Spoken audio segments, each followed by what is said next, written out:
आज से 2 दिनों तक कांस्टेबल भर्ती परीक्षा का आयोजन हो रहा है। कांस्टेबल भर्ती परीक्षा 2025 आज से शुरू हो रही है। 2 दिन में कुल 3 पारियों में परीक्षा का आयोजन होगा। कुल 10,000 पदों पर यह भर्ती परीक्षा हो रही है और आज एक पारी में परीक्षा का आयोजन है, जबकि कल 2 पारियों में परीक्षा होगी। पहली पारी का समय सुबह 10 बजे से 12 बजे तक का है, जबकि दूसरी पारी का समय दोपहर 3 बजे से 5 बजे तक का है। परीक्षार्थियों को परीक्षा से 90 मिनट पहले पहुंचना होगा।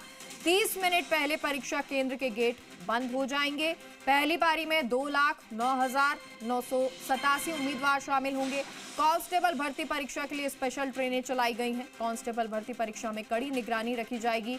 प्रवेश से पहले कड़ी सुरक्षा जांच होगी। परीक्षा केंद्रों पर बायोमेट्रिक जांच के बाद ही एंट्री मिलेगी। परीक्षा केंद्रों पर सीसीटीवी से खास निगरानी होगी। परीक्षा केंद्र के अंदर इलेक्ट्रॉनिक डिवाइस, मोबाइल पर रोक है। सफल परीक्षा के लिए मल्टी सिक्योरिटी लेयर होगी। नकल को रोकने के लिए एसओजी और एटीएस की टीमें अलर्ट मोड पर हैं। तो आपको ये बड़ी जानकारी दे रहे हैं और किस तरह से निगरानी रखी जा रही है, किस तरह की सुरक्षा है और किन पारियों में किस तरह से पेपर हो रहा है, क्योंकि 10 बज गए हैं और 10 बजे से ये परीक्षा शुरू है।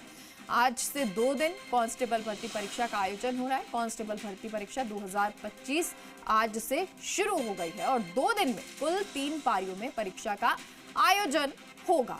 कुल 10,000 पदों पर यह भर्ती परीक्षा हो रही है और आज एक पारी में परीक्षा का आयोजन होगा, जबकि कल 2 पारियों में ये परीक्षा का आयोजन किया जाएगा। पहली पारी का समय सुबह 10 बजे से 12 बजे तक का है, जबकि दूसरी पारी का समय दोपहर 3 बजे से लेके 5 बजे तक का रहने वाला है, यानी 2 घंटे का ये पेपर होगा।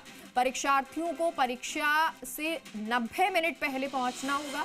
30 मिनट पहले परीक्षा केंद्र के गेट बंद हो जाएंगे। परीक्षा जो पहली पारी की है उसमें 2,09,987 उम्मीदवार शामिल होंगे और कांस्टेबल भर्ती परीक्षा के लिए स्पेशल ट्रेनें चलाई गई हैं। कांस्टेबल भर्ती परीक्षा में कड़ी निगरानी रखी जाएगी। प्रवेश से पहले कड़ी सुरक्षा जांच होगी। परीक्षा केंद्रों पर बायोमेट्रिक जांच के बाद ही एंट्री मिलेगी। परीक्षा केंद्रों पर सीसीटीवी से खास निगरानी होगी और परीक्षा केंद्र के अंदर इलेक्ट्रॉनिक डिवाइस, मोबाइल आदि पर रोक है। सफल परीक्षा के लिए मल्टी सिक्योरिटी लेयर होगी। अभी आपको तस्वीरें दिखा रहे हैं किस तरह से निगरानी रखी जा रही है। एक जिस तरह से वॉर रूम बनाया जाता है वो बनाया गया है परीक्षा के लिए और निगरानी रखी जा रही है। तो वहीं अगर यातायात व्यवस्था की बात करें, एक्स्ट्रा बसेस भी लगाई गई हैं, तो उसी तरह से जिससे बच्चों को एक सुगम रास्ता मिल सके, आसानी से वो अपने परीक्षा केंद्र या स्थल पर पहुंच सके, उसके लिए भी व्यवस्थाएं की गई हैं। नकल को रोकने के लिए एसओजी और एटीएस की टीमें अलर्ट मोड पर हैं। और देवेंद्र भरतपुर से हमारे साथ इस खबर पर जुड़ गए हैं। देवेंद्र, आज से ये परीक्षा की शुरुआत हो रही है, जानकारी दें। देखिए मेघा, आज इस परीक्षा को लेकर पुलिस प्रशासन पूरी तरह अलर्ट मोड पर है। 10,000 पदों पर पूरे राजस्थान भर में आज ये परीक्षा आयोजित की जा रही है। भरतपुर में भी इसको लेकर प्रशासन अलर्ट मोड पर है। कल ही रेंज आईजी जो कैलाश बिश्नोई है, उन्होंने पूरी रेंज के एसपीओ को मुख्यालय से जो निर्देश मिले वो निर्देशों की पालना कराने के लिए सख्ती से निर्देश दिए हैं। साथ ही एसपी दिगंत आनंद ने भी कल बैठकें की। तमाम जो अधिकारी है, केंद्र अधीक्षक है, उनके साथ भी बैठक की और किसी भी तरह की कोई गड़बड़ी परीक्षा में न हो उसको लेकर सभी को ताकीद किया। मोबाइल पार्टियां जो और इसके अलावा सेक्टर मजिस्ट्रेट तमाम और जो फ्लाइंग है वो उनको भी तैनात किया गया है। आज भरतपुर के अंदर 7,080 परीक्षार्थी 20 परीक्षा केंद्रों पर परीक्षा देंगे और कल इनकी संख्या बढ़कर सेंटरों की 26 हो जाएगी, जिसमें 16,944 परीक्षार्थी अपना भाग्य आजमाएंगे इस परीक्षा को लेकर।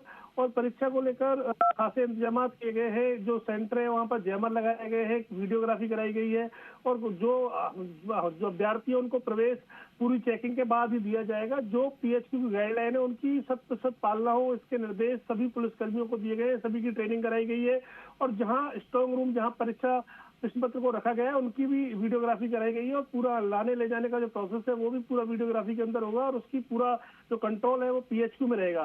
तो एक तरीके से कहें कि परीक्षा में कोई भी गड़बड़ी ना हो, शून्य एक तरीके से कहें किसी तरह की कोई डिस्टरबेंस ना हो, उसको लेकर ताकीद की गई है। इसके अलावा जो कहीं कोई नकल या कोई इस तरह की कोई गैंग इसको ऑपरेट करने में कहीं मदद नहीं करे, इसको लेकर भी अलग से टीमों को अलर्ट किया गया है। अलग से जो सुपरवाइजर की टीम है उनको लगाया गया है और भीड़ को देखते हुए जो भीड़ वाले पॉइंट है, चाहे बस स्टैंड है, रेलवे स्टेशन है, वहां भी जो सघन अभियान पुलिस द्वारा चलाया जा रहा है। जी ठीक है, बहुत बहुत शुक्रिया आपका देवेंद्र जानकारी के लिए।